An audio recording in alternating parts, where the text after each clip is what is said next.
feels funny to start the video of the walk at the end of the walk, but we've just done a probably a 4-hour car shuffle, and now we're deep in Morton National Park, and I'm about to show you an awesome view, which would be our exit from a 6-day trek through the Ettrema Wilderness.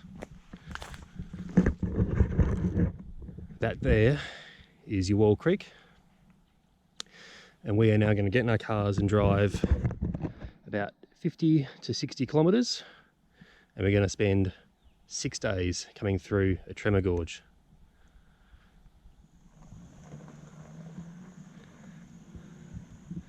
Well, there goes our ride. We are now in the middle of absolutely nowhere on the side of the road. There's a road over there. Well, there's a road over there. Not nowhere. There's a road over there. But we're going to spend 6 days in Ettrema. Walking through there. This is Alex. Alex loves being on video. He's very photogenic. And I'm Eric. It's going to be tough. How much do you reckon your bag weighs, Alex? 25. 25 kilos? Yep. Bad, mate. Thrilling. This plant here is a hakea. Check out the spikes on that. That is awesome to walk through. So this is really getting us from the closest access point from the Braidwood Nerriga Road to the headwaters of Ettrema Creek. It's unseasonably warm. It's late March, but yeah, it's unusual for it to be sort of high 20s and this much sun as well. It's the sun's pretty strong today, so we've got to be on the toes for snakes, because they are up here. So it's not always easy to see where you're going through the thick stuff either. So yeah, you got to be on your game. So I've just pushed through a little bit of a thicket here. My mate Alex is probably 10 meters away, and you cannot see him. It's amazing. There he is. Shows you how easily, if you're not paying attention, how easy it is to get lost out here. You really got to be on your game. Just come out into a nice little sandstone clearing.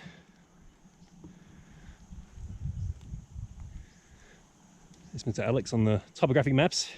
Hello. Guiding us to our merry way. So I've just come across a nice little clearing on our walk in. We're about 20 minutes in. Now when you're going through this sort of sandstone plateau country, you're often confronted with you want to go in a particular direction. You go this way. And our direction we want to go is that way. But as Alex points out, we want to go this way. The country is much more open here. And so it's worthwhile trying to make use of as much of these clearings as you can, as long as you know where you are and where you're going, which fortunately at this moment we do. We're heading about 2.5 k's that way. At this point in time, we have some idea. At this point in time, we have a reasonable understanding where we are and where we want to go. That's this way here. He does, and I have some. Do you like that commentary in the video? I think the commentary is highbrow. I think the 3 people who watch it will find it entertaining and informative. This awesome sandstone rock with the moss can actually hold really good water if it rains, so you can find water up here after heavy rains. It can be pretty confronting for some people to be out here, and unless you know what you're doing, it's really hard to get your bearings, to be able to hold a consistent line, or to use the landscape to your advantage. It's a real challenge, and it's certainly not something I'd recommend that you do first up if you're new to walking. We've been doing this for about 10 years now, and we've been coming to this place for about 10 years, so we're pretty comfortable with being out here. Yeah, because we've almost killed ourselves 10 times. We have almost killed ourselves 10 times, but we've learned from each of those. Oh, I've learned, I don't know. As I was saying before, you can often find water up here, even though it's hot, the sun's out. There's good drinking water up here if you know where to look. The interesting thing about this area is on the maps, on topographic maps, it looks relatively flat. You can see in the horizon there that it actually undulates quite a bit. Alex thinks he's found something moderately interesting. Oh yeah, I've got a little bit more standing water. Every now and again you strike gold. Out here, this is gold. Flat, open, and just awesome. Must have been a bit of rain up here. Yeah, it's happy when it's wet. Yeah, it's good. Oh, this is pretty cool. So this is how marginal life is up here. It gets a bit of rainfall. We're not too far from the coast, but we've also had a good dump, and the frogs have come in and gone, you know what, I'm gonna have a crack and lay some eggs. So we've got a few tadpoles in these ponds. Without rains, this is not gonna last very long at all.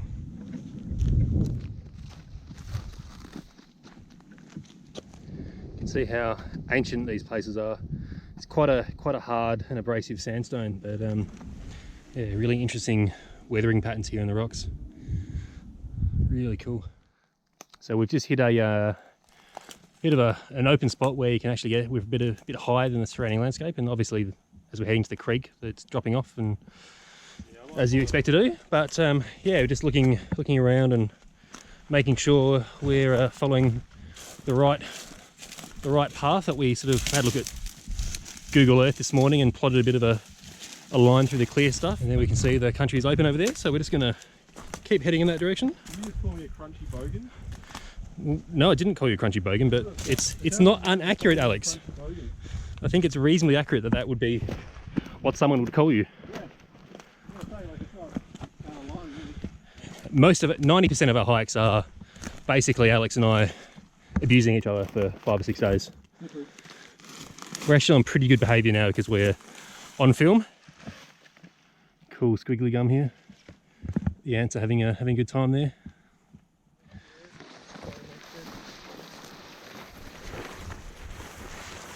So part of the reason for coming out here, and particularly this way, is John Evans, who's a pretty well-known Canberra bushwalker. I've never met John, but I've read his blog a few times, and he came out here with a party probably about 18 months ago, and found some really cool stuff. So kind of inspired us to get out here and check it out, and then finish off the gorge and walk the whole length of Ettrema. So yeah, shout out to John.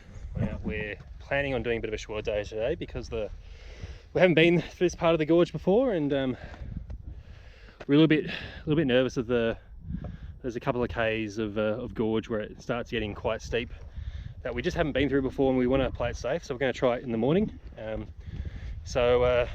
the good news means that today's, because it's a short day, we've decided to lug in a couple of cans of beer, which is going to be awesome, and a nice steak each. So tonight is going to be a rather nice night. So the landscape can surprise you sometimes. You can be walking along the flat, then all of a sudden you've got a little canyon. That's actually quite tricky country to get through, so we're going to have to contour around here a little bit and see if we can find an easier and safer way down.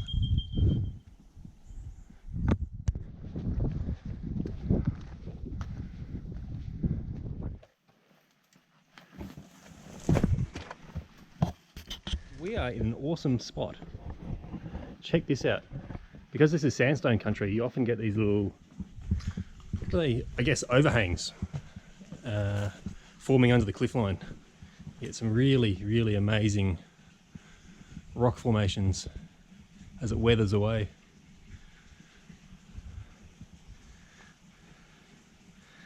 There's Alex looking the opposite to handsome. This is a pretty cool spot actually. So I've got this awesome cave which John Evans and co named the Orange Cave, and We're going to rename the Blue Cave. it's definitely staying the Orange Cave because that makes a lot of sense. It's a great spot. You've got this awesome little creek, deep gorge that you would have seen from some footage I took above. Yeah, this is a great little spot. From no joke, standing on above it, you can't tell it's here. It's really cool. It's getting on 4:30 now, and we've probably got another 2 hours of light, so we're about halfway of where we want to go today. We're aiming for a little side creek that will get us easy entrance into Ettrema, so that's what we're aiming for. But yeah, we've got to get through this first, and this kind of country isn't always the easiest. Really important that we keep an eye out for snakes. They can be anywhere at any time. Gonna leave that one alone. But especially up here when it's warm, like I said, it's high 20s today, and there's plenty of water about. So this is snake country.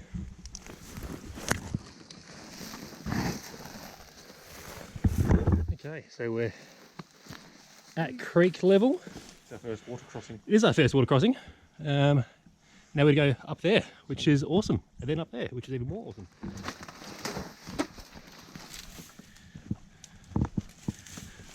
My pack is pretty heavy. Heavy packs. Oh. You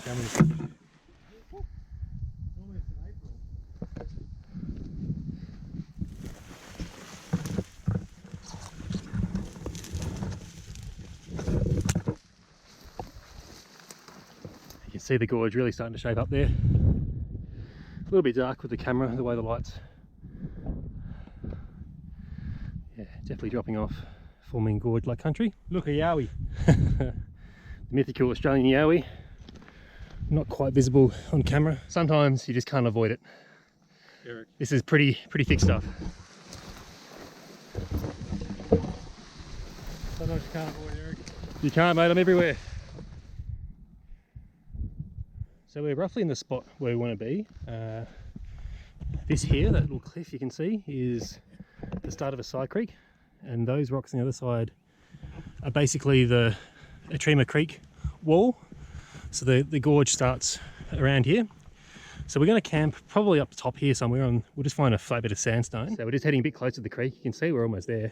And this is nice, relatively flat platform. So this could be a viable campsite. Nice and close to our entry point tomorrow. So yeah, this is actually really flat, smooth rock. Nice. Hopefully there's some water just down there, and we are apples. It's the reef.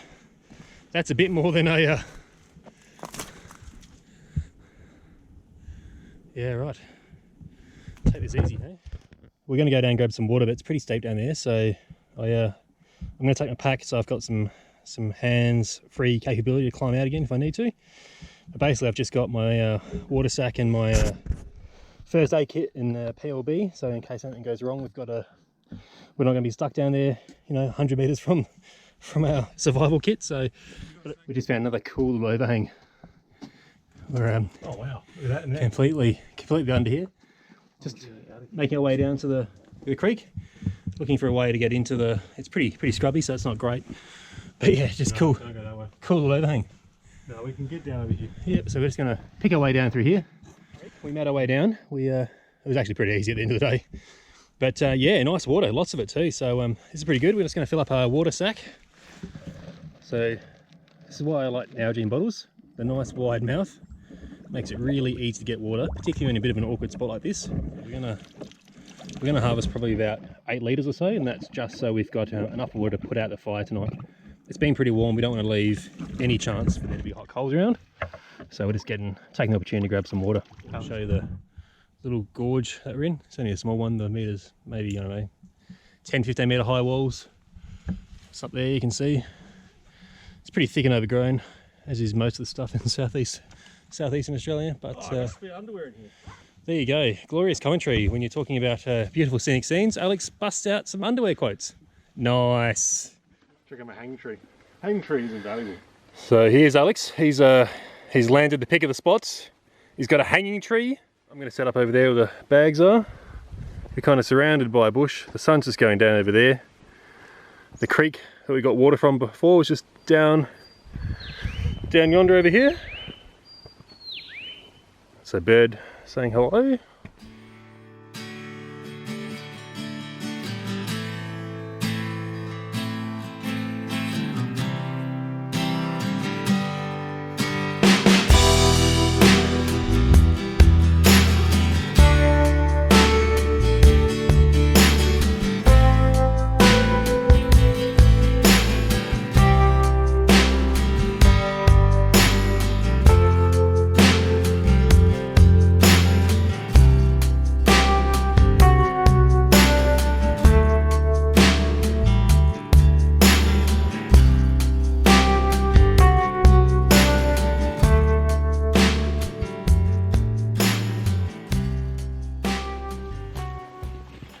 Pretty good for timber, man.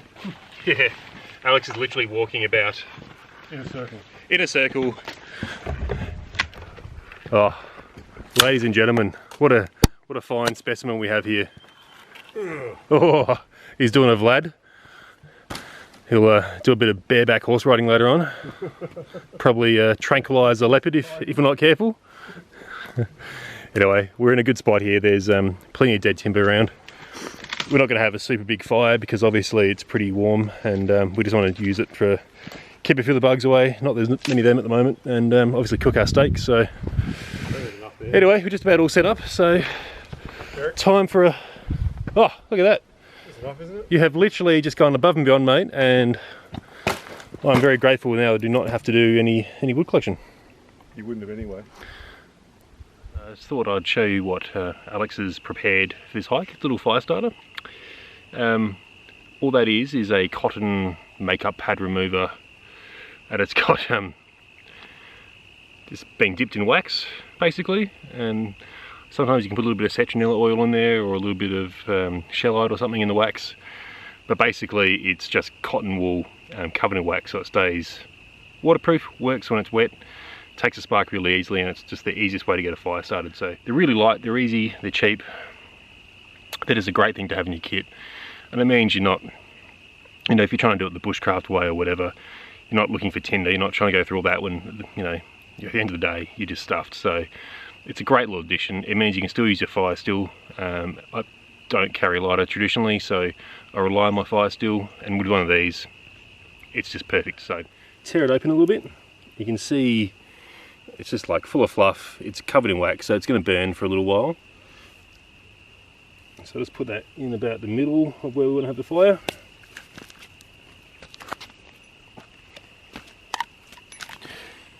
I've got my more robust. I put a vinegar, gave it a vinegar bath basically just to get a bit of a patina on it. It's pretty good. I gave it a 90-degree spine, just by running it over some sandpaper and a sharpening stone. So you can easily do a spine. You can see one hit and it's taken the spark. So that'll burn for a while. I'll just put some sticks on it to keep it going.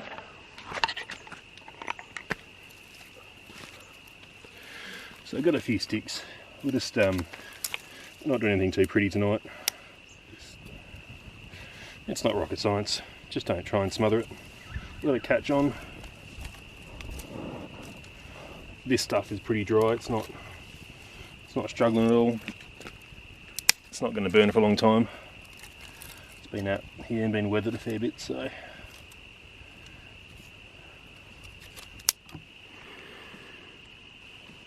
You can just see the moon poking out. Looks like it's going to be a full moon. The sun's well and truly gone down. There's still a little bit of light around, but not much. Temperature hasn't dropped too much. But yeah, this is a nice spot. I'm quite happy with it. So been looking forward to this all day. Got a nice bent spoke crankshaft IPA. It's reasonably cold still. It's held up.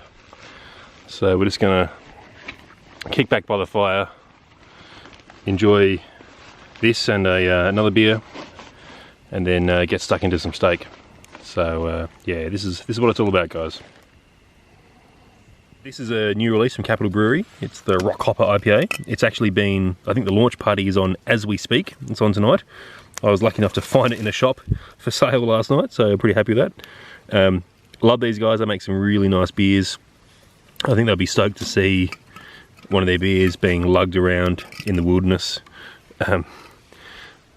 Yeah, I mean, look at that, the fire, the IPA. Life is good. Nothing too crazy, just a bit of water on the boil.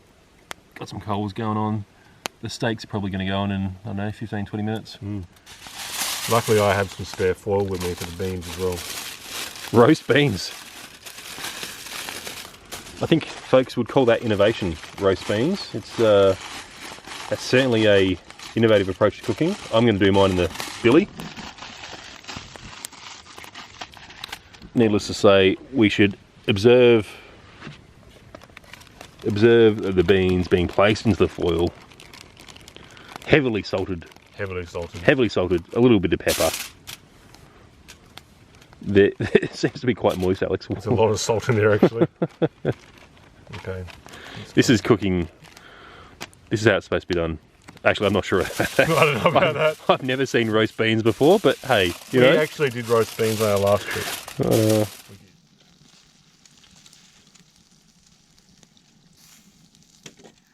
Alright, my steak has been on there for probably just about 10 minutes. The coals haven't been super hot the whole time, but I think it's time to probably come off and have a little rest. So we'll just put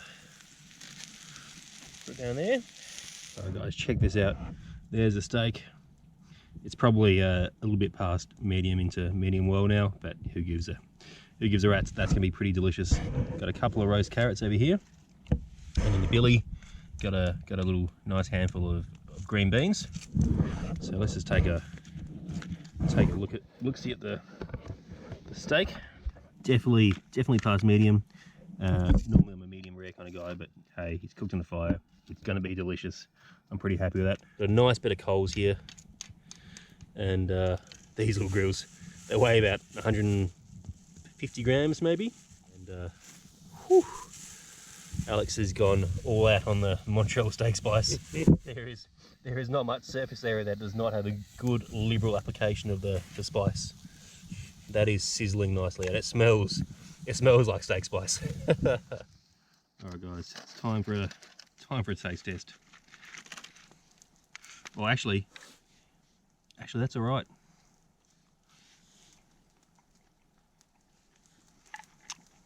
Yeah. Oh, Pretty good. How are the carrots? Carrots, dude, the carrots are soft. There you go.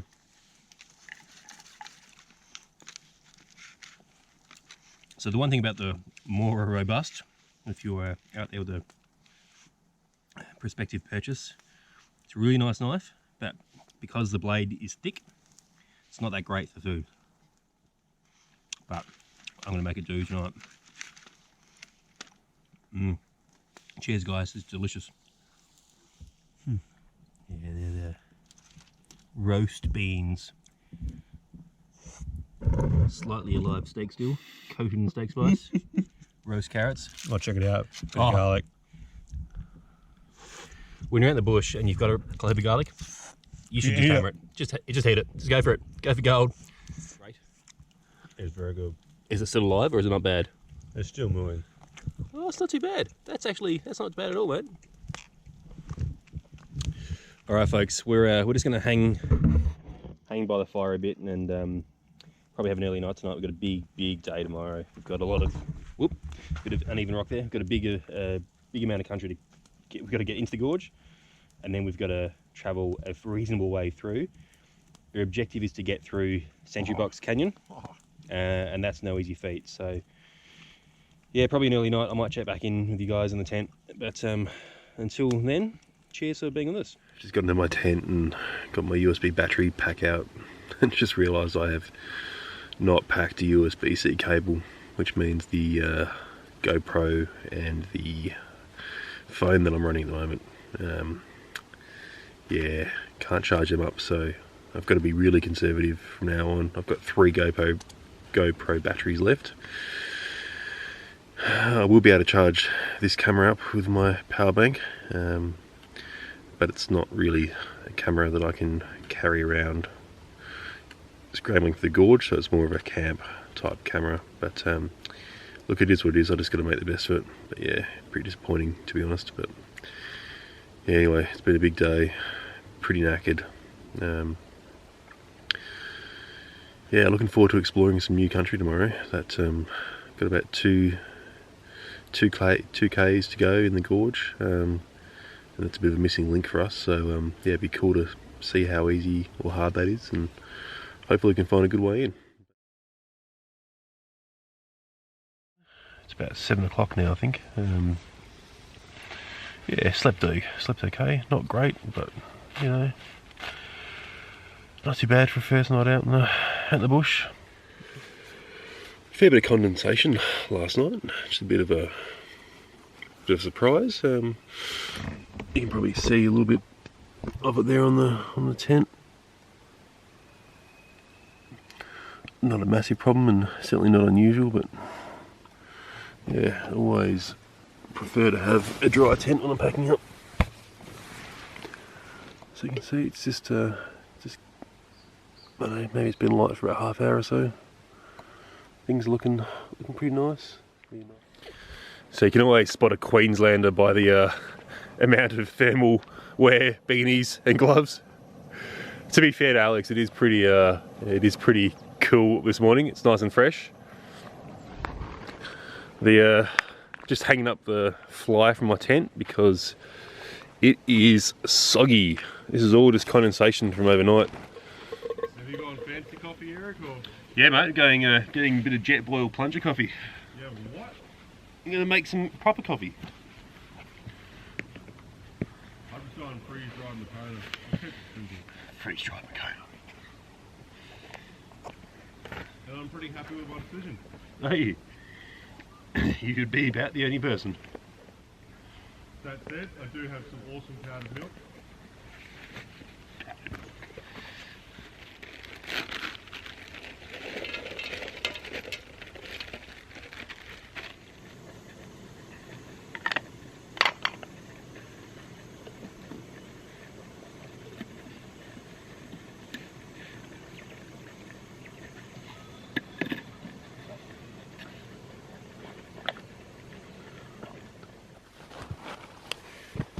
So the sun's just come up over the ridge over there, enjoying the warm rays very much. Just got some coffee in the jet boil and some porridge that was just cooked up in the billy. So just gonna knock this down and then we're gonna break down camp and get on our way.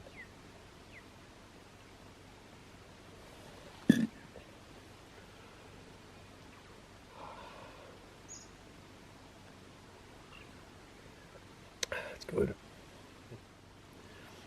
Pretty cool little birds around, especially at first light. You could hear lots of little finches, I guess, and yeah, all around.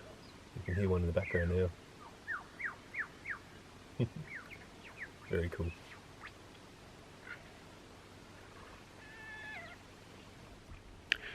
So we're just about packed up. We just set the tents up to let them dry a bit. Obviously there's a bit of condensation overnight, so we wanted to make sure that we had dried the tents off as well as possible. The beauty of a freestanding tent is you can just turn it on its side and dry the bottom. That one's pretty good. The sun's come up about an hour ago, and yeah, the fly was pretty much sopping wet, but it is almost dry now, which is good.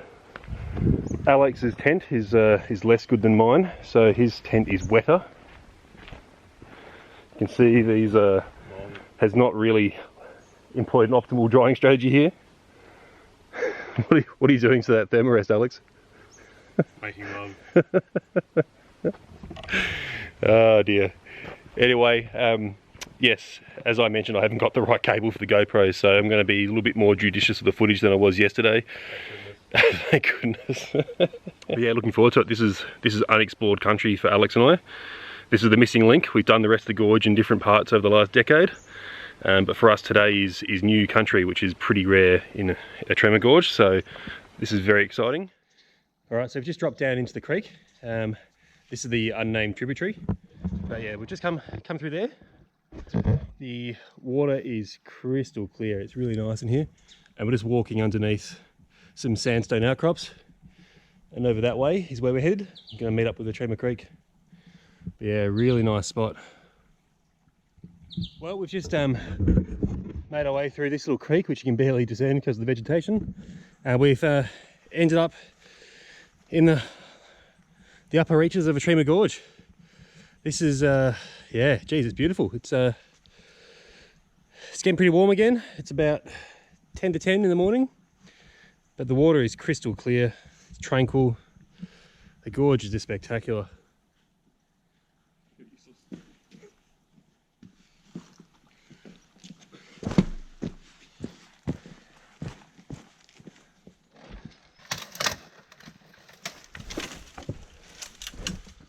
So we're just walking through the gorge. It's been pretty good country so far to walk through. We're basically just rock hopping along the water. But there are patches where, like this, it runs out, so we might have to just climb up around and go around that way. Stuff that, reckons Alex. He's going to charge through.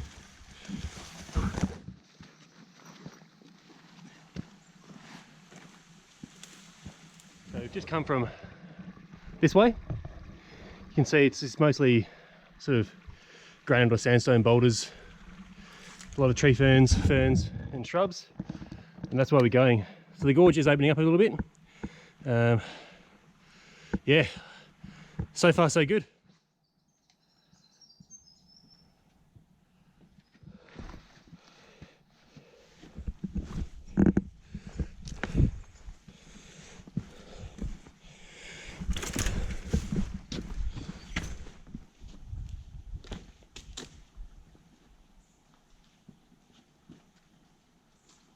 So Alex just made a really good point, which is unusual for Alex, but it's amazing how quickly the gorge forms. So that's going to be close to 60, 70 metre high cliff, and you know, you got to pick your timing very carefully here, because if it's raining heavily, you got to stay well out of here because there is very limited exit opportunities. So yeah, something to be mindful of if you're going to venture out and you're doing this kind of walking. You've got to really be careful and check the weather forecast. Make sure it's been relatively dry before you start, and there's not a large storm predicted, because this would get very ugly very quickly. We got the first bit of proper water waiting today.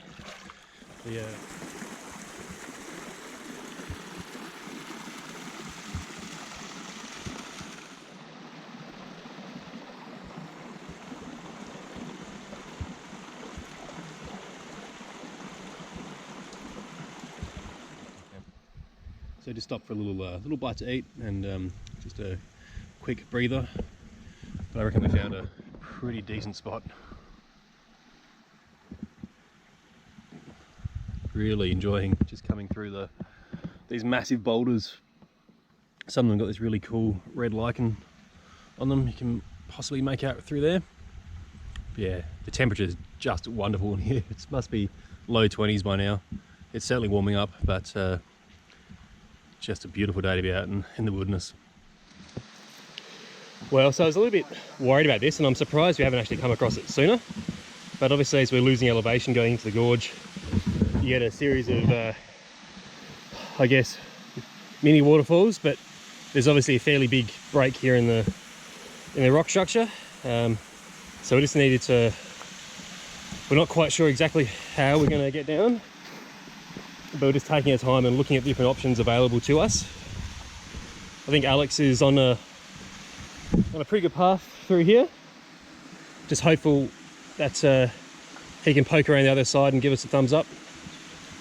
Looks like there's another one further downstream, but geez, this is a specky part of the world. How's it look, Alex? Yeah. So you reckon you can get through?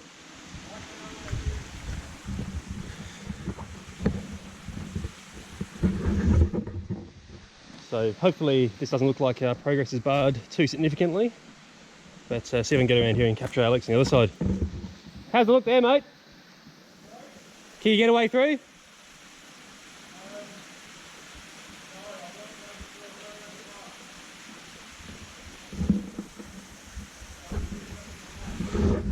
Well, that didn't sound too promising, so I'm going to put the camera away and investigate.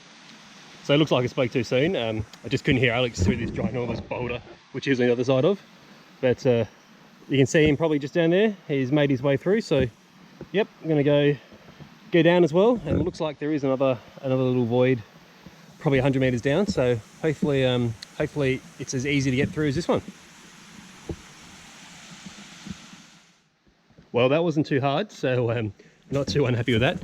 But just wanted to show you guys how awesome this gorge is. Got some nice fans coming out. The water is just crystal clear. There's a good amount of water. There's a little bit of flow. We are going through now a series of drop-offs. So we're about halfway through another fairly technical section of gorge walking here. So we've just come through here. Amazing place. Wasn't too bad actually. We just came through where that log is, and that was all right. But down here is looking a little more challenging. But it's not looking too bad. Certainly not undoable. But there's probably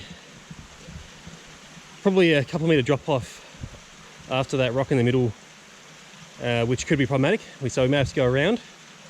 But yeah, I just wanted to show you guys this awesome spot. Have a look at this. Alex is doing his best to pose nicely for the camera. We've just come through here. I think we're probably through the worst of it, touch wood. But wow, what a place. This is just a beautiful stretch of the gorge. This is really why we come out here, to you put the hard work in, you certainly don't get it for free, but wow, the payoff is pretty awesome. It's a shame that we're working together, Alex, undoubtedly. So we've just stopped for lunch. It's just gone, or just shy of 12:30. We've been walking probably for about 3 hours. Over there in the distance, you can make out the entry point from Bullfrog Creek. It's probably the most common entry into the gorge. We're probably 100-200 meters shy of that, but we're getting pretty peckish, and this is a damn nice spot, so why not? We've got a big hole ahead of us, so we don't know how far we're going to go. It's probably about 6 hours to a pretty good campsite at the bottom of Yalwal Creek, but that's probably pushing it, so we'll see how we go. We might have to just scratch something on the side somewhere. It's not ideal, but we'll see how we go later on. But anyway, time for lunch.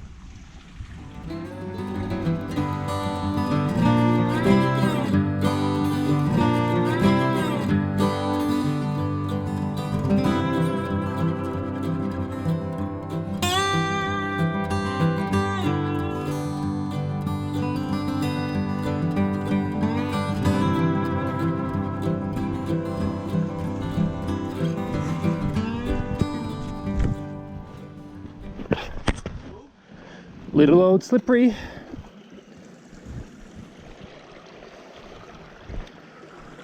Lovely little bottle brush there. You don't normally see them in flower. Nice to see them out here in the bush.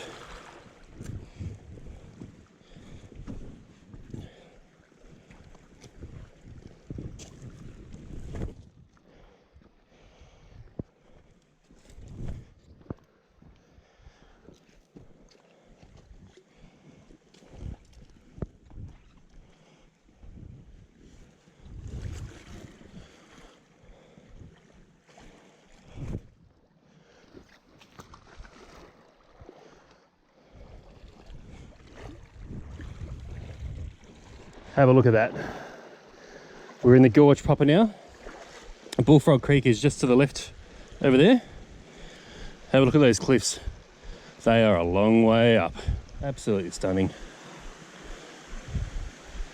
Rock pool after rock pool. Looks like there's a water dragon. It's just scampered away out of harm's way. So just walking through the gorge here, and you often come across these amazing slabs of rock that are just suspended by the rocks below. Shows you the enormous power of the water when it surges through here. But geez, it's getting warm, and some of those rock pools like this one here are looking pretty damn good, so I think it's gonna be too long before we go for a little swim.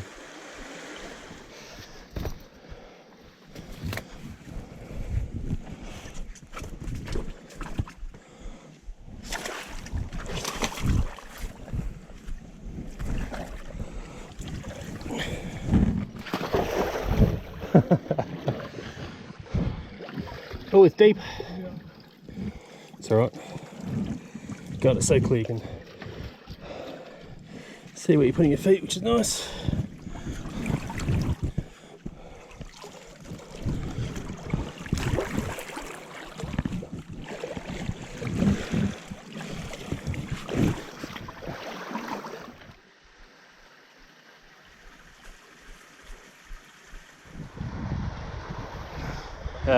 The only safe way is now in the water, so just going to make our way in, and then we're probably going to have a bit of a swim across that lake, I think.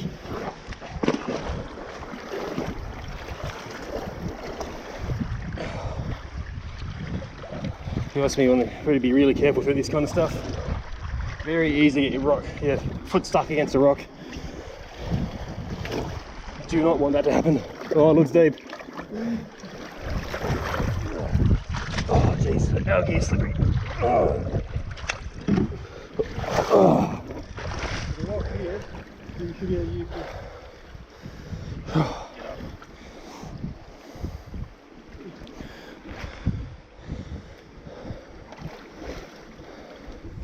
That water is in pretty much full shade, so it's going to be icy too, guys.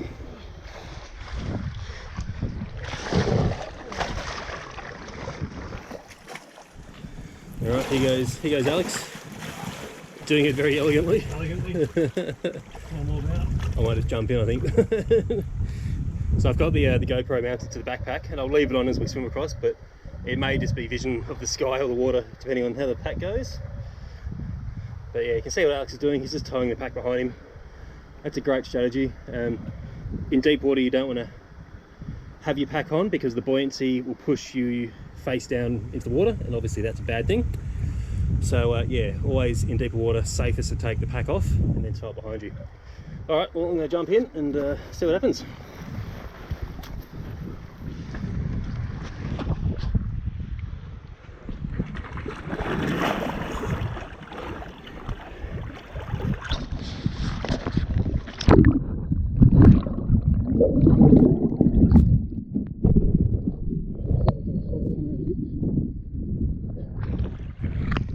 Water is cold, as predicted.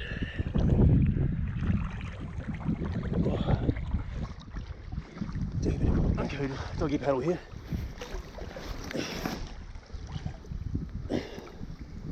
Trying to kick the water with my hiking boots. Obviously she's pretty slick. So yeah, this is why all our gear's in mostly double water bags, dry bags. Helps make sure you got a dry sleeping bag at the end of the day. Whew.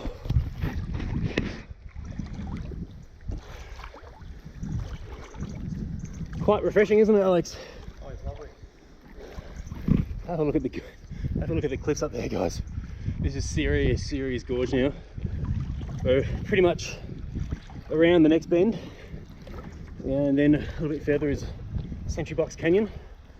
I think we're going to make a start on it today.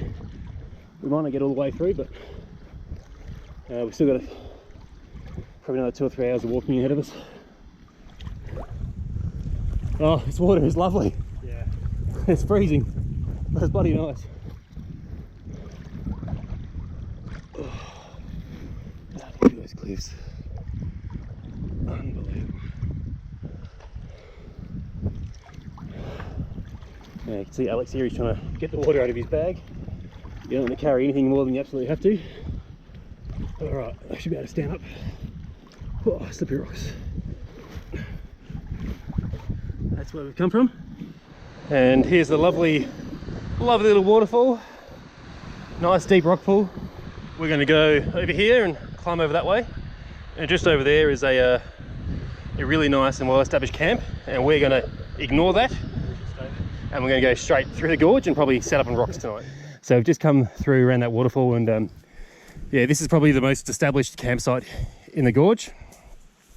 Stayed here a couple of nights before. It's a lovely spot. I'm actually really surprised there's nobody here because it's Good Friday and this is peak walking season. I think Easter would be the busiest weekend of the year. Look how busy it is. But yeah, as Alex makes a reasonable point, there is no one here. Alas, we're going to leave this fine campsite behind us and continue our travels.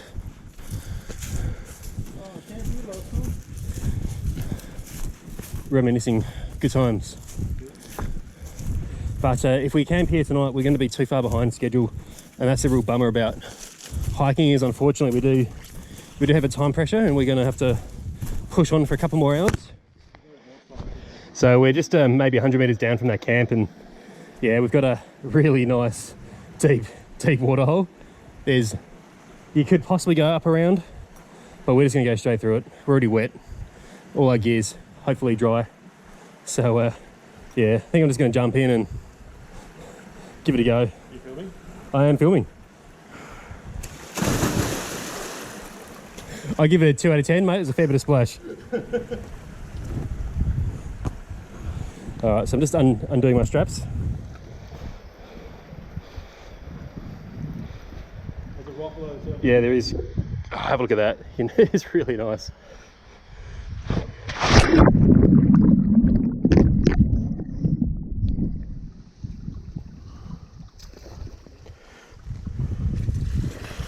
It's slippery.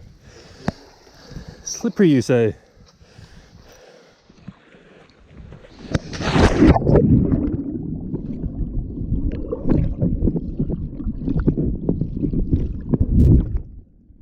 sometimes you just got to take the easy way.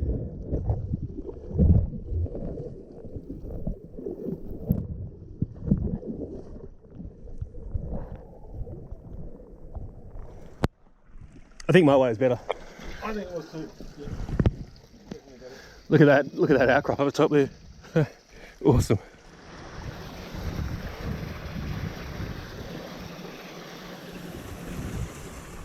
I always turn on the camera at the wrong moments, Alex. Look at this. We're Alex is just talking a bit of nonsense, but we're right in the shadow of the sun already. It's only gone 2:30 in the afternoon, but the sun has crossed, so this side of the gorge is in shade. It's still a lovely temperature.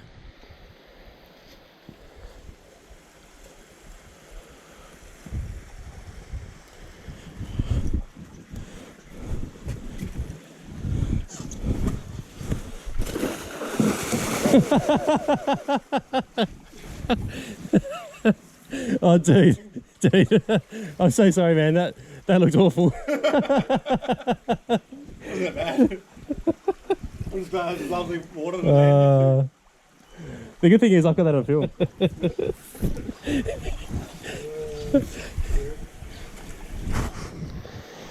Let's see if I can do any better.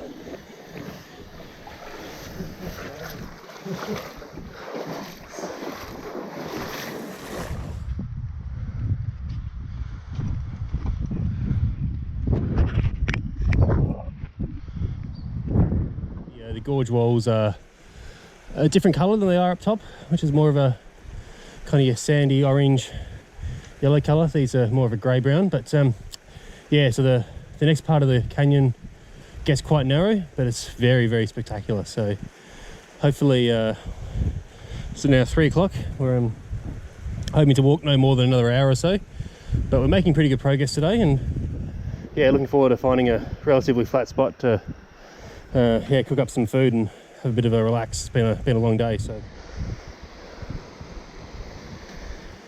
just going to take a short detour out of the gorge. It's pretty steep and rough through there, so not going to take any chances. I'm just going to climb out through here and then come back down the other side.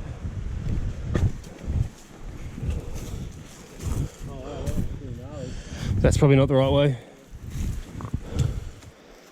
Yeah, from memory, I think it was 3 here somewhere, dude.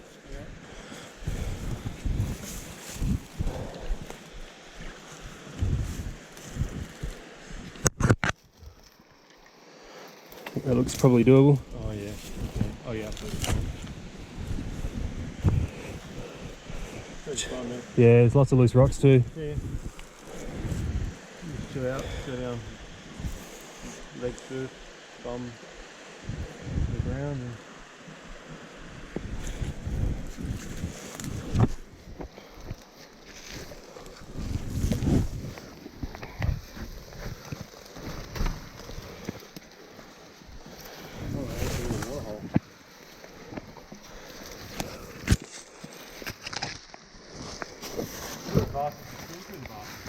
What's that, mate? Yeah. Just watch out for those rocks you're standing on, mate. I'll just stand still, dude.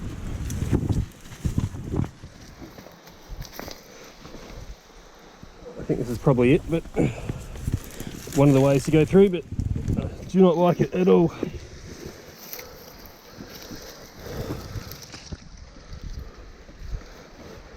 Always nervous with those rocks.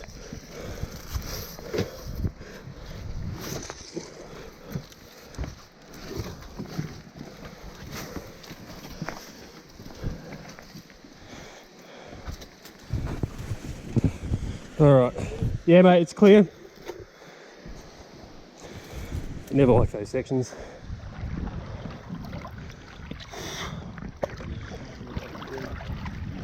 Looks like a swim.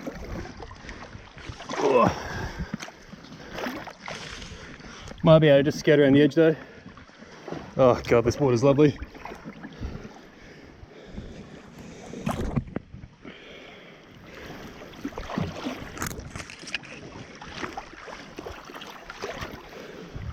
I have no idea which creek that is, but that's pretty cool.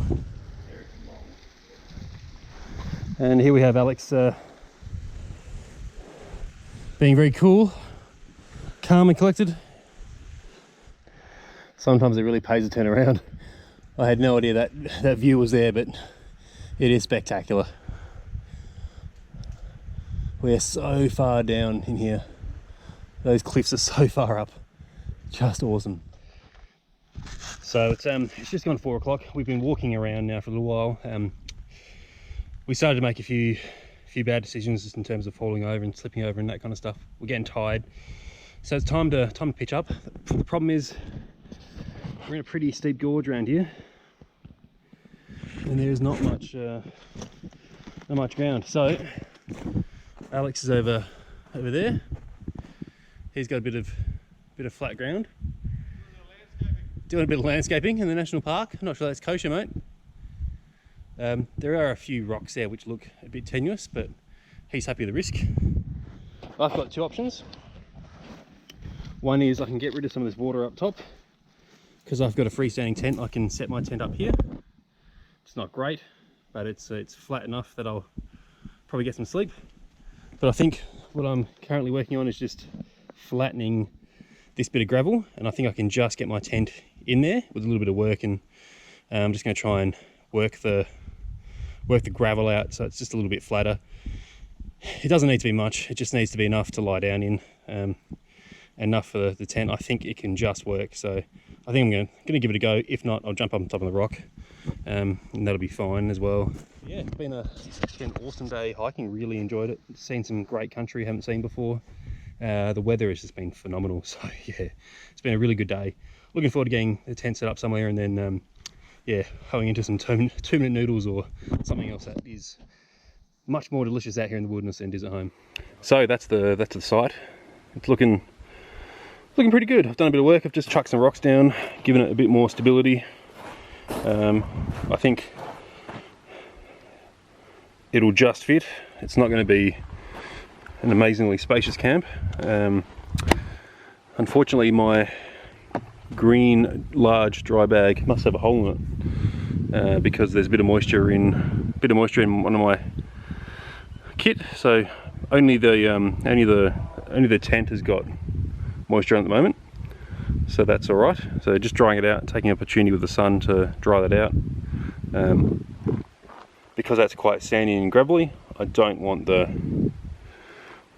tent to be wet, because it's going to stick. I'm going to get more sand in that in the morning when I pack it up. So try and get everything nice and dry. Looks like Alex over there is trying to dry his tent in the sun. As always, a very unorthodox approach, holding it up like a kite. Well, have a look at that. It just fits. I'm pretty happy with that. You know, all around me is just sort of rocks and stuff, so I'm literally set up pretty much in the gorge, right on top of the creek, but have just managed to get enough flattish ground. Definitely gone down now. Well, gone down disappeared over the over the rim of the gorge, but we'll get a bit of sunlight still a little bit over there. Feeling much happier now that I've got the tent set up, and got most of the moisture off it in the sun on the rocks, so that was good. So you got the trusty jet boil on the go. Just going to do up some miso soup, and then we'll do some hot and spicy noodles. These things go awesome. So I've just moved away from the fire as well. There's a few small stones that are starting to pop. So while we have there goes one. While we have just a bit of hot salt, we'll just move away and let the fire and the rocks get up to temperature, and then hopefully it'll stop doing that. Yeah, awesome day today. Really enjoyed it. It was beautiful temperature. The scenery in the top part of the gorge, really nice. Oh, sorry. It's a shame about the company. You can't always pick the company. But yeah, really knackered. Lugging 20 plus kilos through this country, it's not easy, and wow, yeah, I'm feeling it today. Pretty soft. Pretty soft and pretty smashed. So anyway, I'm just going to enjoy my miso soup, and then get stuck into the tuna noodles, and we'll have a bit of a meal later on, so that'll be good. Ooh yeah, hot and spicy noodles. It doesn't get much better than that. They've been on the jet boil. I just left them in hot water in the billy can. They kind of soften up. They're pretty good. Gave them a quick blast in the jet boil, and yeah, looking forward to it. I won't make you guys watch me eat them. I think that would be non-polite, because I'm going to smash these very quickly. Certain people with certain fetishes be into that. Possibly there would be people with noodle fetishes. Indeed true. I can film you eating it if you want. So the noodles were to die for. Hot and spicy by Trident. They hide them in the shops. They're very difficult to find sometimes. Endangered species. They're endangered species of 2-minute noodles, but bloody hell, they are delicious. I'm feeling better. I've had miso soup. I've had the hot and spicy 2-minute noodles. You're not looking better. Thanks, Alex. I think I'm looking quite good. Yep. But next course, even though this doesn't look like much, that's going to be mashed potato and veg, and then I've got a can of mackerel fillets. So I figured this is my heaviest meal, I think, apart from the steak last night, but trying to get the weight down as quickly as possible in the bags, because they're just getting a bit ridiculous. You may have noticed this one creeping to the shop before. It is not a water bottle. It's got a little bit of gin in there. Why we carried that down is a very good question. Alex has got a scotch and a port. Oh, there we go, scotch and port. We may be enjoying those later on. Obviously you don't want to come out here and get completely bloated, but it is nice to have a bit of a drink after a tough day in the gorge. So yeah, we'll try and get a few 100 grams less of gin in the pack tomorrow. So yeah, looking forward to that. Alright, we've got the billy on the fire, and that's the view. Not half bad. It's pretty hard to film at night without a decent light, and I don't really have one of those down here, so apologies for not keeping with us most of the night. But yeah, we just sat around the fire and had a few drinks and ate some food and that. So but yeah, it's just gone 9 o'clock now, and just completely tired. So gonna have an early night. I'm gonna try and get up early. We said that this morning as well. It didn't quite work out, but yeah, gonna try and hit the trail, or lack thereof, by about 8:30, and yeah, I'm gonna try and do about minimum 12 k's tomorrow, which is no mean feat in the gorge. So anyway, gonna try and get some sleep after all that work I put in on this little pad. It's pretty good. I've certainly slept in worse places. This is the closest I've been in the to the creek, I think, in my time in the gorge over the last 10 years. I open so I can actually see. It's mostly a full moon out there, so I can just see some silhouettes of trees higher up in the gorge walls, which is very nice. So I'm just going to stare at the tent for a little bit, and then hopefully drift off to sleep. So see you guys in the morning.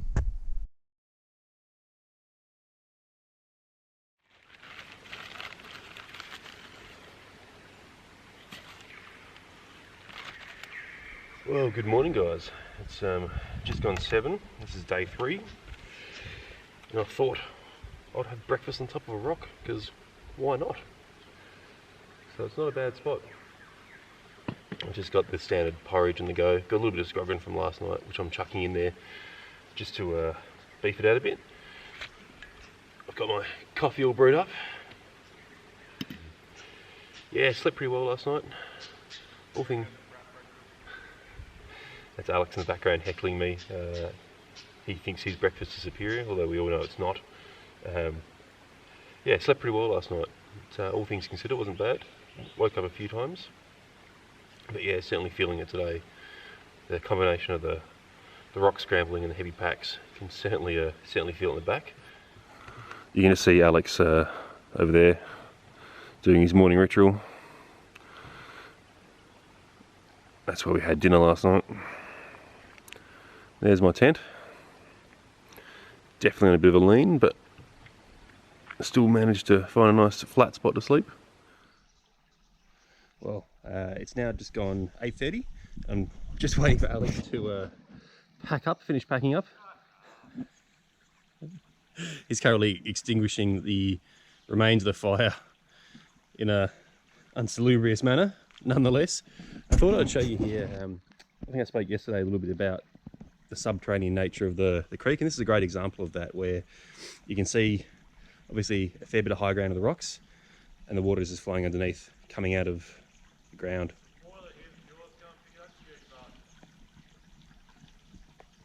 We'll ignore Alex. He has nothing interesting to say at this point of the day.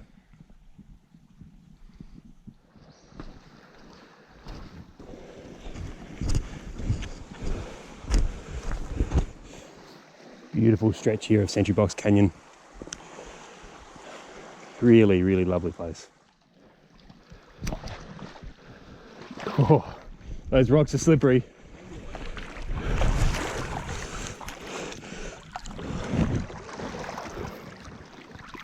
Oh, nice little swim to start the day off. Oh, another stunning morning. We've been really lucky with the weather. It's a bit more overcast today. This is day 3 for us, but I mean, have a look at that. What it literally takes your breath away. The tough thing is the video, photos, whatever, don't do it justice. It's very difficult to put that into scale, but yeah, it's just an awesome place. So this section might help put it into scale a bit. You can see the gorge goes through a bit of a series of turns here, and right in front of us is a rather imposing wall, so we'll have to go around there. I think from memory there might be a bit of a swim there,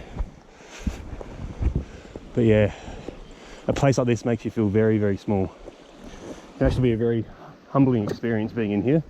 There's a certain level of vulnerability that comes along with being a long way from anywhere and a lot of effort to get out, but yeah, hopefully that gives you some sense of the awesome country that we're in. All right, guys, this is I think pretty much the only section of the gorge which is like this, which is a true block up. There is no other way around. You possibly could get up on the cliff line there, but that'd be so dangerous. But yeah, we've got to go for a bit of a swim through here. All right, guys, Alex is about to take off. This is it's actually quite a dangerous little stretch of the gorge, and so whilst Alex has got the pack on, he has unbuckled his straps, as he's demonstrating nicely, and that means where he can wade, he can use the weight of the pack to support him, but then when it gets too deep, it can easily come off. So I'm gonna jump in as well. Yep, there it is, getting nice and deep. I just realised one of our pockets is open, so I'm just making sure nothing floats out. Oh man, about 1 degree. And places like this obviously are very, very cold water because it doesn't get a lot of sunlight. So Acid shrinkage. Alex is obviously struggling with the temperature. This is the third time I've done this stretch, and this is definitely the most water that's been here. I've previously been able to walk out to here. So right here I can feel the buoyancy in the pack. So I'm just going to go back. I'm going to disconnect from the backpack.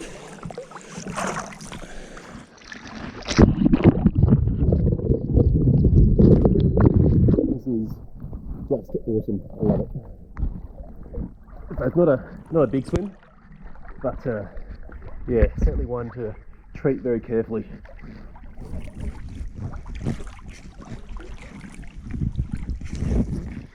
And obviously you're weighed down, you've got your boots on, you've got full clothes on. So it's important to have lightweight, quick drying stuff.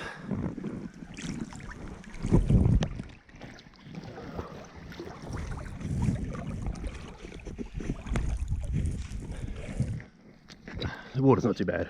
I don't know what Alex is whinging about. It's very nice. Oh, she's deep here though.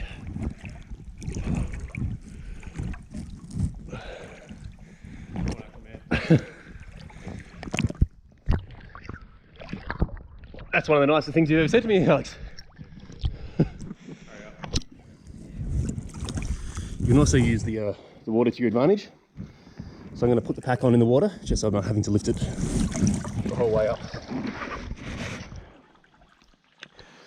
So that's where we came from, through there, that little gap. Really, really specky. Alright guys, we're just debating. We can definitely walk along the side here, but this water is so deep and looks very nice that we're probably just going to jump in for the hell of it. But it's actually a little bit high up here. It's probably a good couple of meters. So You're a pansy. yeah. Well, you're gonna jump in and show us how it's done. No, you go first. You can film me jumping. All right. What's that rock down there? Yeah. Thanks, mate. I'm actually just going to walk down to this little ledge here.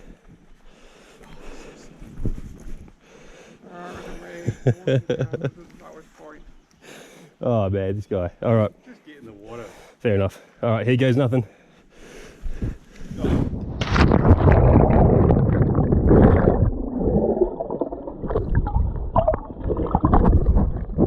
Yep, that was worth it. Alright, show us what you got, mate. No, I'm not gonna do that. Typical. Safety. Safety comes first.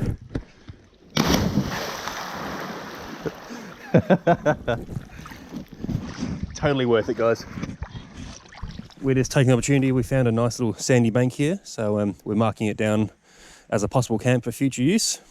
Just handy to have a readily available list of waypoints that you can draw on in future use. Been walking for about 2 hours now. It's just gone 10:30, and we've just come across Yalwal Creek. And Yalwal Creek is where Alex and I first entered Ettrema Gorge about 10 years ago now, and we're just reminiscing that we are very keen not to do that again. It is one hell of a walk. I think you cover about 5Ks in a full day. It's pretty sketchy at parts too. So we're not popping up there. There's a really nice established campground, probably 100 meters up on the tributary there. But if you are camping there, come down here and grab water, because there's some agricultural activity up top there. So that is, the water's far better down here. Alex, what are you doing? That's all right. I thought you were doing something else. Anyway, so we're probably going to walk another couple of Ks up to Jones Creek and then maybe have a bit of a snack. But yeah, we're well and truly into the gorge proper now. Probably are very sick of listening to me. I might just edit over and put some music, some nice soothing music. I think that'll be in order.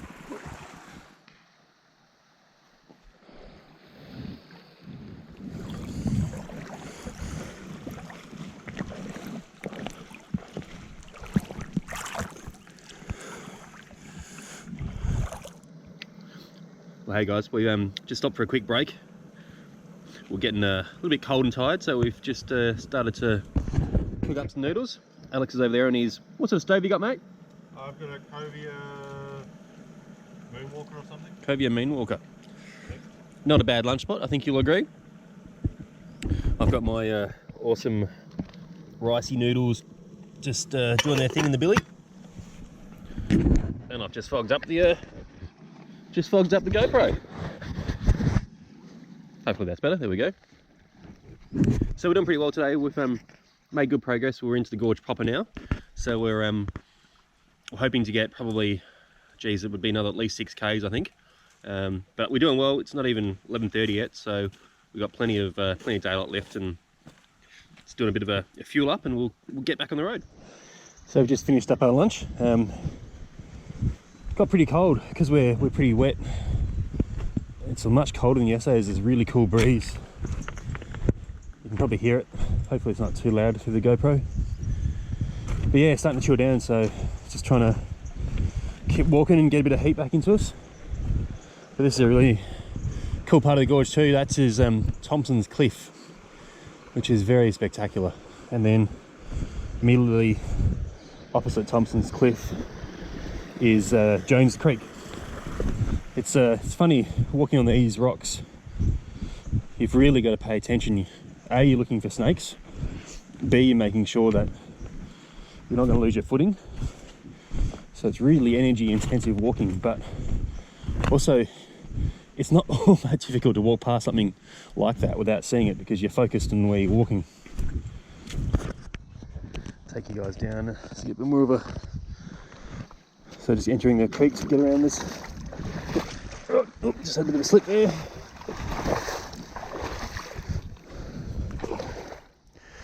So I've just walked opposite of Thompson's Cliff, which is just over there through the trees. So this is the campsite on Jones's Creek. It's relatively well established. There's really Bullfrog Creek, Mile Creek and Jones Creek. They're the three big campsites in here. And I'll just take you down to the confluence. Back in the, I think it was the very early 1900s, for a very short time, there was a silver mine operating in the headwaters of Jones Creek. Yeah, a few kilometres upstream, there's an old silver mine. Crazy, those pioneers, they got in everywhere. Amazing stuff. So this is one of my all-time favourite bits of scenery in the gorge.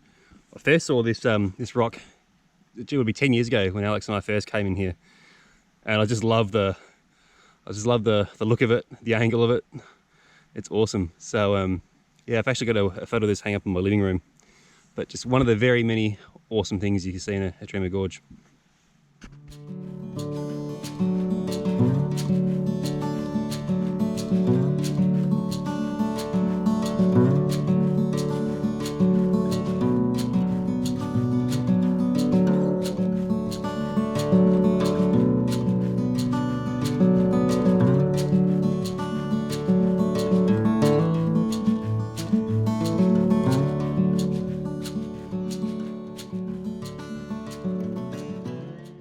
So we're just smashing out the pace, and we've come on this spot where a few years ago, Alex and a group of friends, we came down what's known as Transportation Spur, but lost the way, and we ended up coming straight down through there. I mean, it's basically vertical, and since then it's a whole bunch of rockfall has come through.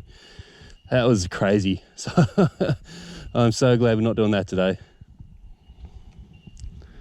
There's Alex walking in a fairly dry creek bed at the moment. The rock wall up here is actually Transportation Spur. It's one of the most common entry points into the gorge. I might wander over there and have a bit more of a look. So it doesn't look like much, but that is probably the most common entry point into Ettrema Gorge. It can be quite hard to find if you don't know what you're looking for. Hence why we came down the wrong way just a minute ago up I think that's just the creek. You're an idiot. That may have something to do with it. But yeah, very nondescript part of the gorge, very easy to walk by. And in fact, Alex and I's first trip here 10 years ago, we had a really, really spooky day, seeing lots of red belly snakes. God, it must have been about 20 all up. It was a hot day, and we just wanted to bail, and we walked straight past here, had a bit of a map reading error, and we headed up the next gorge, the next spur. Head up the next spur, and ended up spending a very uncomfortable night underneath the cliffs.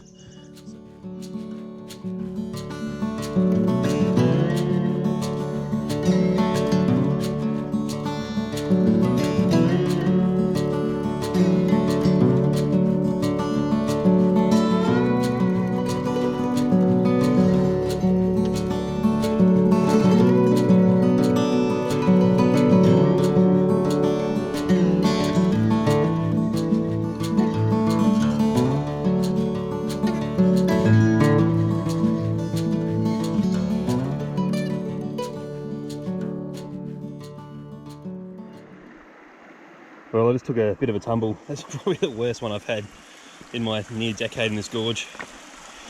I was walking along this ridgeline. A rock gave way and the bag took me and I fell down here. Ripped my pants open pretty good. Alex is over there offering some encouragement. So yeah, just need a second to get my wits back after that. It's a pretty hard fall. These rocks aren't particularly soft, but I think I don't think anything serious has been done, so that's the main thing. Walk probably for another hour and a half, and look for a good campsite. So yeah. Whew. Can't believe it.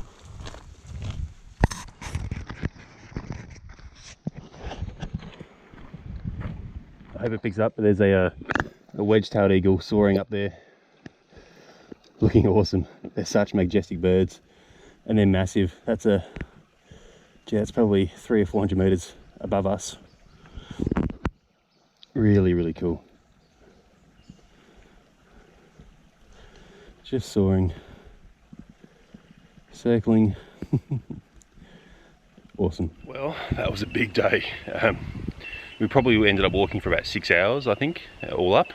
But in this sort of country, 6 hours is a long time, and I've got to be honest, my backpack is very heavy, and I'm struggling a bit. So we're both completely knackered. We are probably about 1 kilometre short of where we wanted to be today, but we'll take it. I think it still places us really well for tomorrow. But yeah, I thought I'd just show you my camp setup. So I've got some of my old stuff drying, or trying to dry, on a little creek bench there. Creek bench. Tree branch. I'm losing it. Here's the Nemo Dagger 2P, my tent that I've had for the last few years. Set up.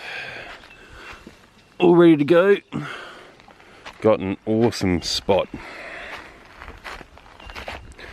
We're just walking along the river, completely smashed. And we saw some gravel just near there, and went, yep, we're going in. So yeah, it's a great spot, great find. I'm very happy with the flat ground. Nice bit of the gorge. But the piece de resistance over here, I have got my brand new hammock set up and ready for a couple of hours of lounging. So this is a Australian made hammock. It's made by a company based in Devonport in Tasmania called Tier Gear. Really impressed with it so far. The quality is phenomenal. I asked if he could put a little side pocket in, and the owner of the company was more than happy to oblige. Really nifty suspension system. I'm using carabiners just because I'm lazy, but it comes with little D-rings which are enough to, not really, more of a H, some sort, I don't even know what that is, but you can tension the hammock off that without carabiners, but it's a little bit finicky and I'm really tired, so I'm just using carabiners today. But this is dynamic cord. It's been hand spliced, and basically you can pull this and tension it, and that somehow is enough to hold my weight. It comes with awesome little tree straps. Same at that end. So yeah, I'm gonna kick back in the hammock. Gonna enjoy this spot. Check out those cliffs up there. Just awesome. I was actually setting up my tent and heard a really big rock fall, probably from over here somewhere. So yeah, it's like I say, it's a dynamic environment, and you've got to expect that things are gonna go crash and boom, and you normally hear a couple of decent rock falls per night when you're out here. But I'm pretty happy with where we've ended up. Alex is just over there, a little bit further, but I'm pretty happy with where we've ended up. This is a really safe spot. So anyway, I'm gonna hop into the hammock and chill out for probably a good couple of hours. Yeah, feeling pretty knackered, and that fall certainly didn't help. So nothing's broken. A little bit sore, but I'm sore anyway. So you know, it's all good at the end of the day.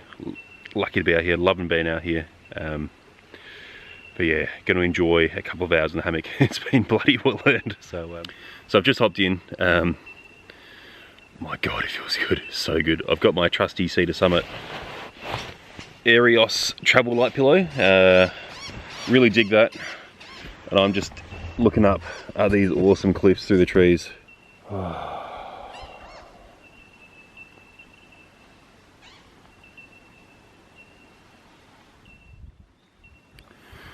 just couldn't help but come out to the gorge, guys. It's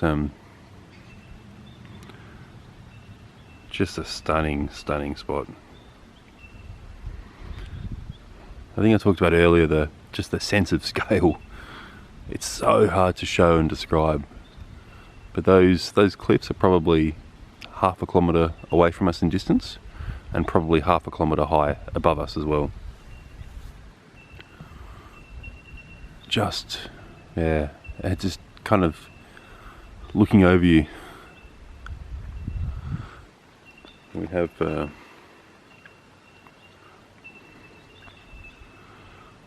nice ridgeline there. Very different stone. It's that silver, white coloured granite.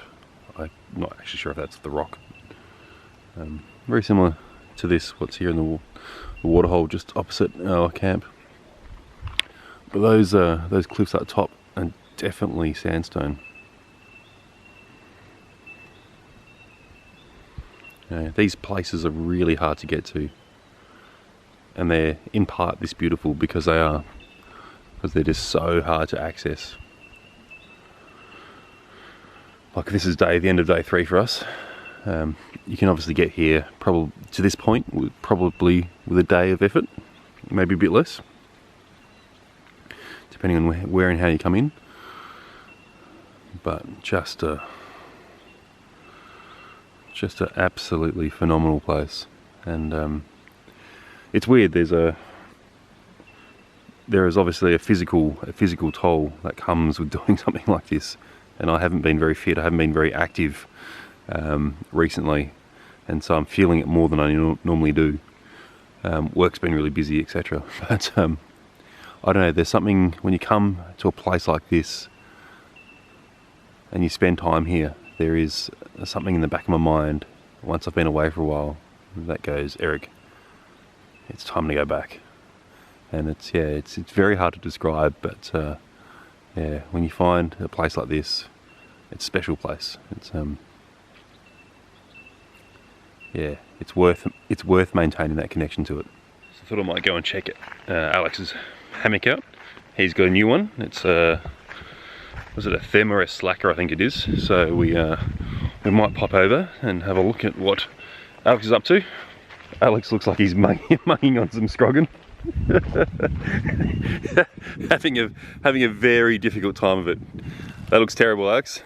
It's horrendous. Are you suffering greatly? Yes. He's obviously lost for words, that's how big the suffering is. No, it's the steroid cream that I rubbed into my nether regions is kicking in, so I'm feeling pretty good. Why would you rub steroid cream into your nether regions? Because I had massive chafing. Chafage? There you go, folks. Why are you wearing a sports t-shirt? You don't do a sport. Well, I like to look like I'm sporty. Fair enough. Is that fair enough? Yeah, you kind of like sporty spice. Yeah, sporty spice. That's a pretty small hanging gap you've got there, mate. It's an amazing gap. Is it? I like a bit of a gap. This conversation has gone very inappropriate very quickly. But to be fair, it's probably lasted longer in a polite term than it normally does. Yeah.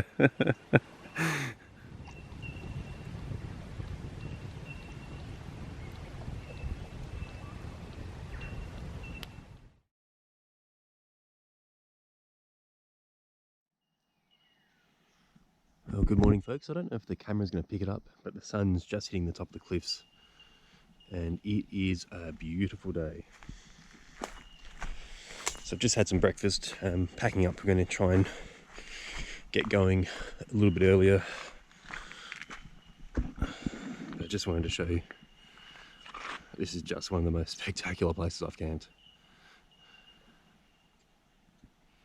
Talked with Alex last night.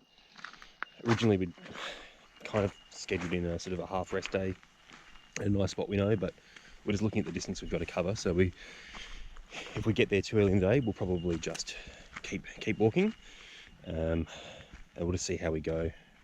We've probably got about close to 30 k's left.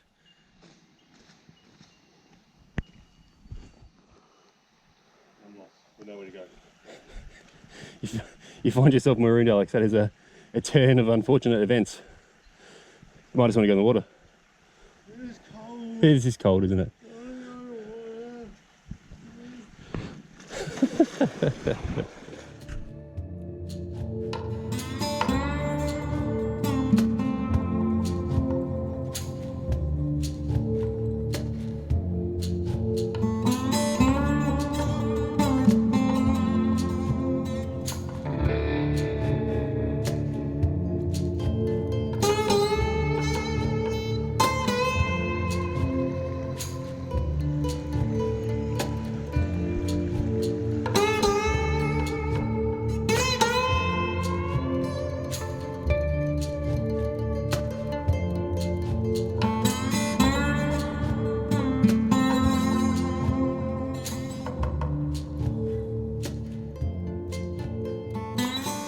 So I've just had a nice little swim through that waterhole, and up here I'm pretty sure, if I can get out with without falling over too much. Oh, slippery moving rocks, awesome. Oh, no, that's pretty hard. This here is Yalwal Creek. It's one of the hardest entry points to the gorge. So Alex and I and a few other friends climbed up there 4 or 5 years ago. No, you'll be right, mate. And it is tough. It is a tough walk. Definitely not recommended unless you've been through this sort of country before, but it's called Dungeon Canyon for a reason. And it took us, I think, 10 hours to get out of the canyon, but we were still camping underneath the cliffs and the creek, so it's a big walk. Anyway, timing wise, it's just gone 10:30. We're doing really well on time. We're coming up to a favourite camp of ours, which is about half a click downstream, and off to the right hand side is Cinch Creek, and Cinch Creek has some of the best walking I think I've ever experienced. If you look at the aerial imagery of this place, Google Maps or New South Wales 6 maps, there's like a giant X in the ground, and we're pretty much in the middle of that. There's obviously the Ettrema Gorge, and then you've got Dungeon Canyon off to the west and Cinch Creek off to the east or thereabouts, and it creates this real very identifiable cross in the landscape. So we're pretty much smack bang in the middle of that now. But yeah, this is, from here on in there's very few people. This is obviously a lot of hard work to get here, so haven't seen anyone for a couple of days now. So we're just coming up to Do-Rag Camp, so named, and a friend of ours, Hutcho, lost his do-rag after jumping off the rocks into the water here. It's amazing how we've been here. I think this is the third time now, but it's amazing how the water changes the landscape. And actually, that rock pool used to be crystal clear. It's now full of a bit of algae, which is a bit of a shame. But yeah, spent a few nights here. This is a great little spot.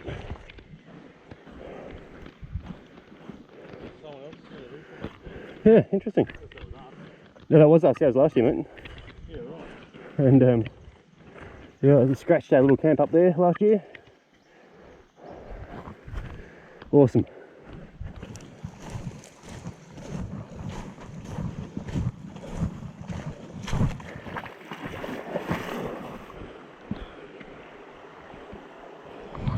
That's a pretty good slippery bit there.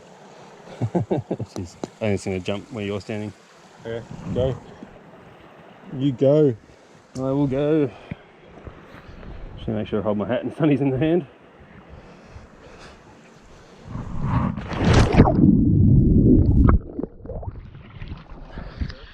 Oh, the water is so nice.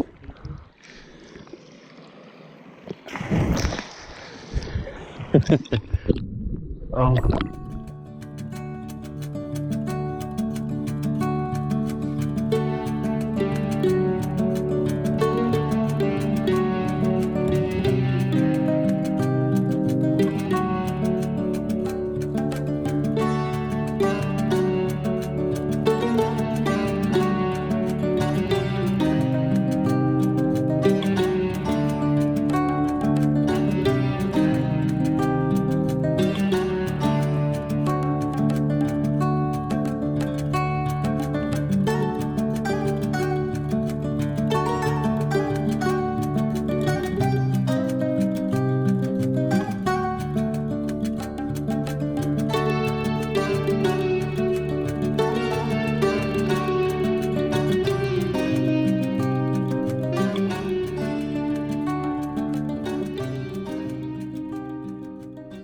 Got a little island of she oaks growing here.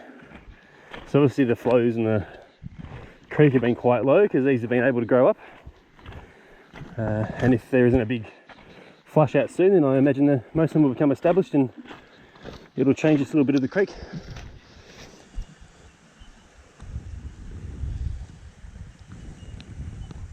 So this is a very awesome lunch rock. It is possible to climb around the side and go on top. And we've certainly enjoyed a couple of lunches up here in the past. More lunch rock.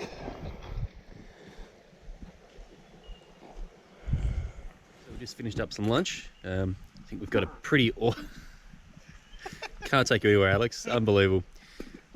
Apart from Alex and the company, I don't think you can find a much better spot for lunch. Just an awesome part of the world, and I know I've said that a lot this trip, probably just about every time I turn the camera on, but it's mostly true. There's lunch rock over there, so we haven't come far from the last video. But yeah, I mean, have a look at it. I'll be impressed if they're still listening to you. I'd be impressed if, yeah, no, it's a fair point. I think I'd be impressed too.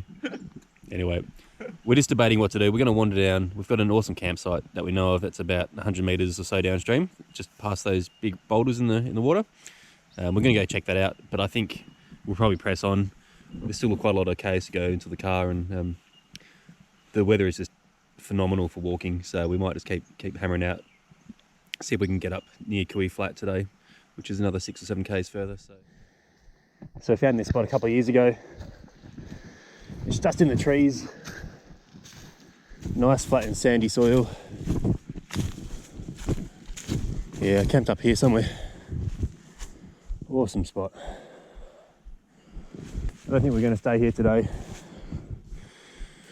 But yeah, it's warm, mid-20s, probably high 20s actually. And it's just nice and shady in here. Yeah, you can see how precarious life can be sometimes when you're growing beside a stream. Obviously, a flood's ripped through here and just absolutely hammered these she oaks, and but they're still hanging on. Pretty impressive. I wish a flood would rip through now so it'd wipe you away.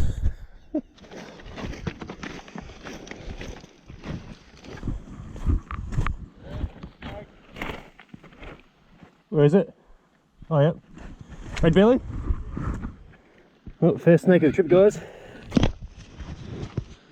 Only a little juvenile red belly, but it's pretty active. Always a good reminder. Good spotting, dude.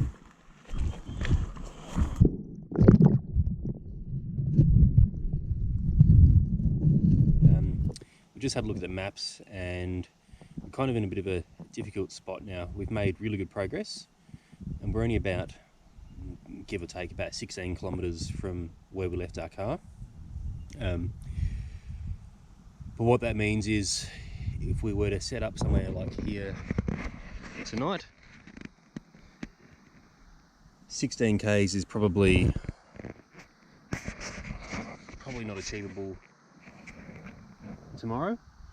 And there isn't a lot of great camping towards the end of the creek anyway, and so what we're thinking is we're probably going to just have a bit of a break here, rest up, and then bash out maybe another couple of hours of walking and try and get us a bit closer to the car, and then we'll probably have a viable exit for tomorrow.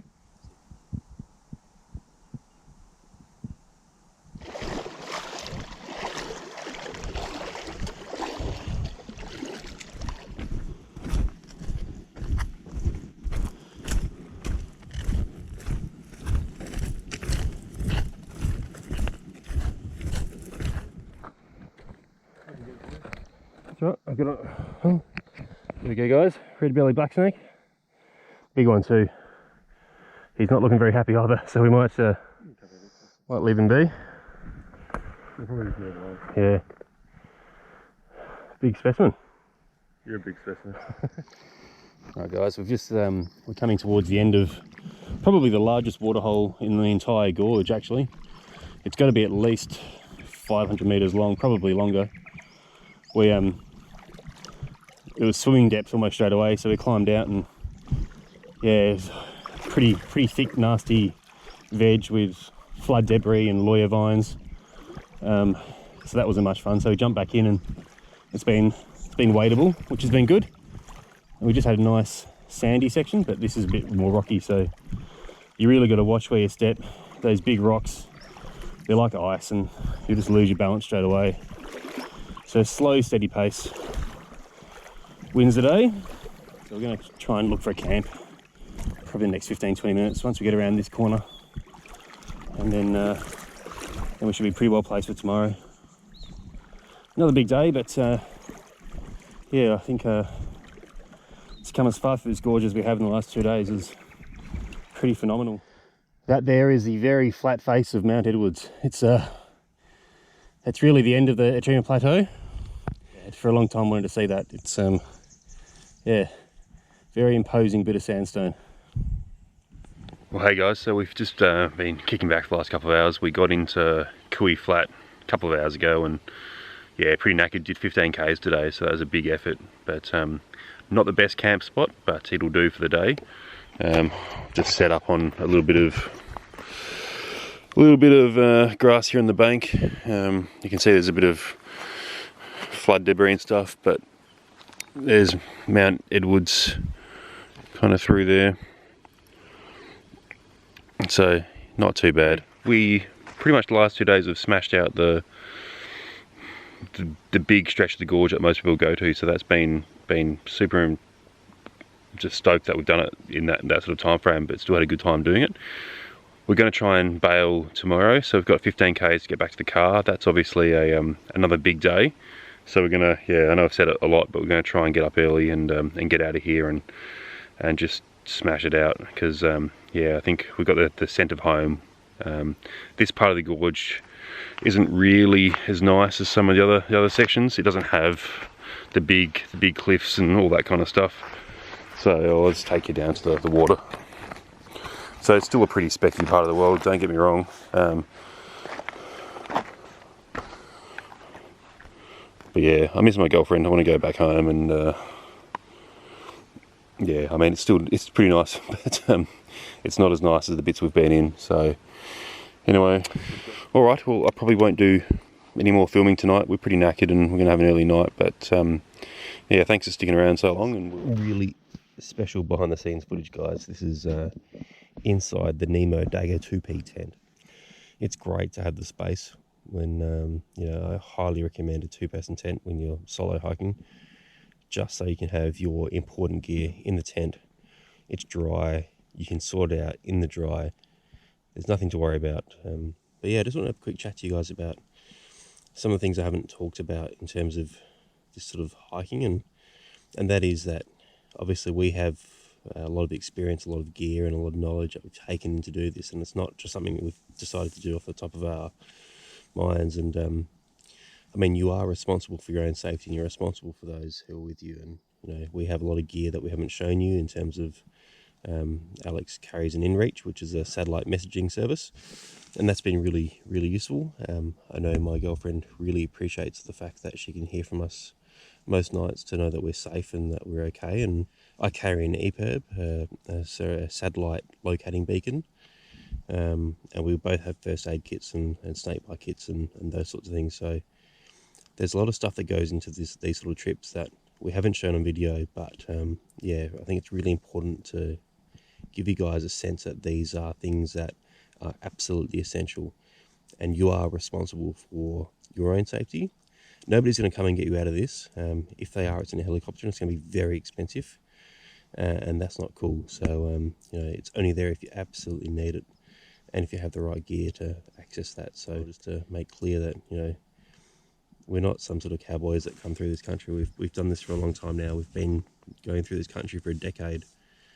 We've obviously honed our approach. We've honed our skills and technique, and we've honed our gear based on all that experience. And it really counts, guys. Like, it's not just it's not something you can brush aside. It's knowing what to carry. It's knowing what works, what doesn't work. It's knowing how far you can push it, how far you can't. Like today, you know, if I'm honest, Alex was starting to flag the last hour or so, and so we, you know, I would have liked to keep going, but we pulled up stumps here because it was looking pretty, you know, it was looking like it's pretty much as far as we can go. And to be honest, that was me the day before and the day before that. So, you know, when you're walking with someone, when you have that experience with someone, you know when to pull up stumps, and it's really important to be in tune with that, so that you know, you're not putting someone, yourself or someone else that you care about in that scenario. So yeah, I thought that was an important little message to put out there, that you know, this is pretty gnarly stuff. It's getting more gnarly. It's these areas are getting less and less accessible as the vegetation thickens and access becomes more difficult. But with the right knowledge, the right skills, the right mindset, you can come out here and enjoy this. But you've got to be able to do it safely, and that's a really big part of it. So, yeah, at the end of the day, that falls back to you guys. If you want to do this, you've got to start out small. You've got to get that experience. You don't just come through and do the whole gorge. This has been 10 years in the making for us. So, yeah, get out there, enjoy nature, but do it in bite-sized chunks. Do it in a way that allows you to get that knowledge, to get that experience, to test your gear in the circumstances within which it's meant to be used. And that's the way you're going to be safe and you're going to enjoy this stuff. So, yeah, I'm pretty spent, guys. I'm gonna turn in for the night, but tomorrow morning it's gonna be up before light. I'm gonna eat breakfast in the dark probably, and then shoot on out of here. Alrighty, good morning, guys. This is probably going to be the last day of our trek. It's just gone 7:05. Daylight savings time's kicked in. I'm finally adjusted, and yeah, we've got a big march ahead of us. So we're going to get going. Just doing a final check around our little makeshift camp to make sure we haven't left any goodies behind. It's looking pretty good. Onward march. And straight in the water. So I've just come across a really big waterfall, water hole. Can't speak properly this morning. We're just going to cross the creek here, and hopefully it's not too deep.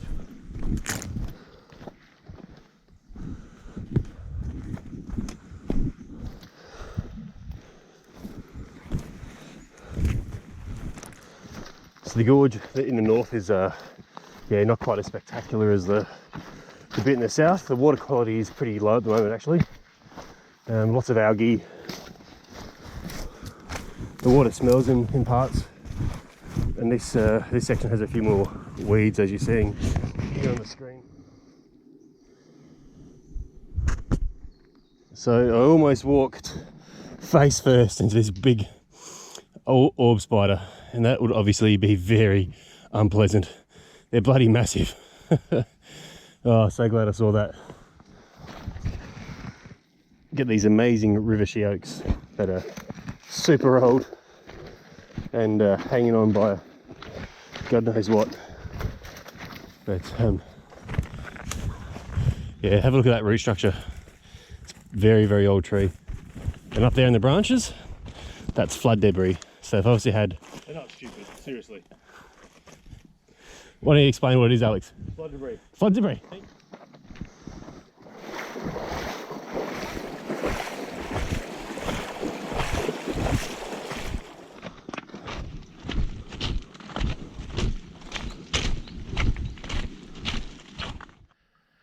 Well, guys, we've had a hell of a day.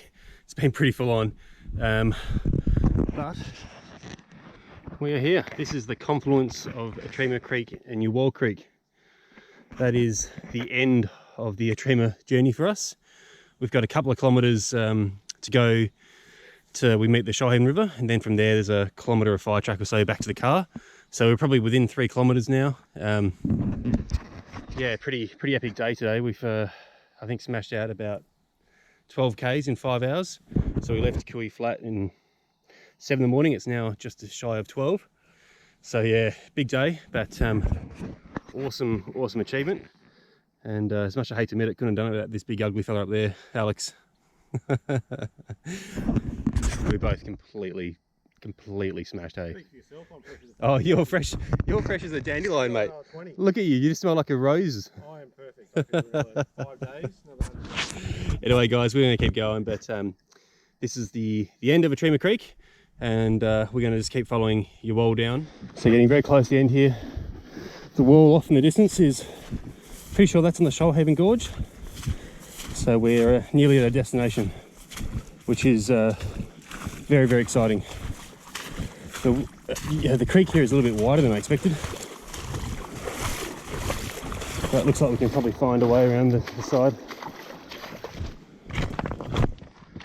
think those cliffs might actually be on Yalwal still, so I might just have to turn around the corner and then hopefully we're not too far from the car.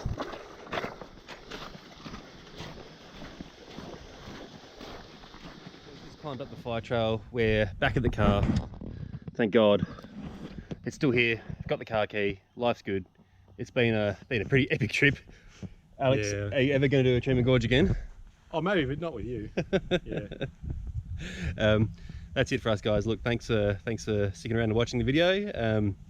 We may do a separate video tomorrow, just reviewing some of the gear we had with us. See, give you some thoughts in terms of proper field testing, what worked, what didn't work, all that kind of stuff. Anyway, we're 4 hours away from a pizza and a beer, so that's our next objective. And yeah, we'll catch you later. Cheers, guys. Hey, Alex, what are you doing? I'm going to fix your side thing because you're mechanically inept. Did you break it?